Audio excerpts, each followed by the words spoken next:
Telangana BJP chief Kishan Reddy ప్రస్తుతం ఈ అంశాన్ని గురించే మాట్లాడుతున్నారు. ఆ లైవ్ చూద్దాం. ఆ రకంగా ఇటు కాంగ్రెస్ పార్టీ, మరొక దిక్కు బీఆర్ఎస్ పార్టీ, మజ్లిస్ పార్టీ కొమ్ము కాస్తా ఉన్నారు. ఇద్దరు కూడా నేనంటే నేనని పోటీలు పడి చెరొక దిక్కు సంకనాకుతున్నారు. ఓవైసీది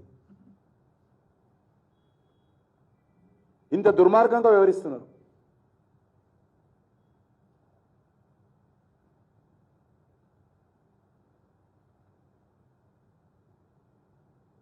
అనేక నియోజకవర్గాల్లో కాంగ్రెస్ పార్టీ సైలెంట్గా ఉంది, అనేక నియోజకవర్గాల్లో బీఆర్ఎస్ పార్టీ సైలెంట్గా కనిపిస్తున్నది.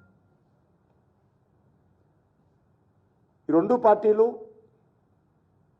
పైకి కొట్టుకున్నట్లు ఫైటింగ్ చేస్తూ ఈరోజు లోక్సభ ఎన్నికల డ్రామాను రక్తి కట్టిస్తున్నారు వీళ్ళు ముగ్గురు కలిసి.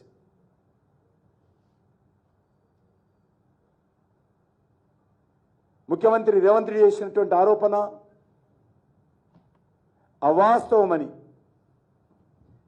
అన్ని వర్గాల ప్రజలకు అర్థమవుతుంది.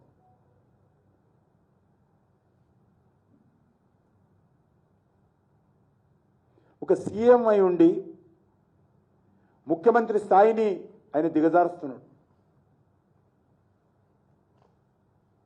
ఆయన ఇంకా ఒక పార్టీ నాయకుడు అనుకుంటున్నాడు తప్ప ముఖ్యమంత్రి అనుకోవడం లేదు.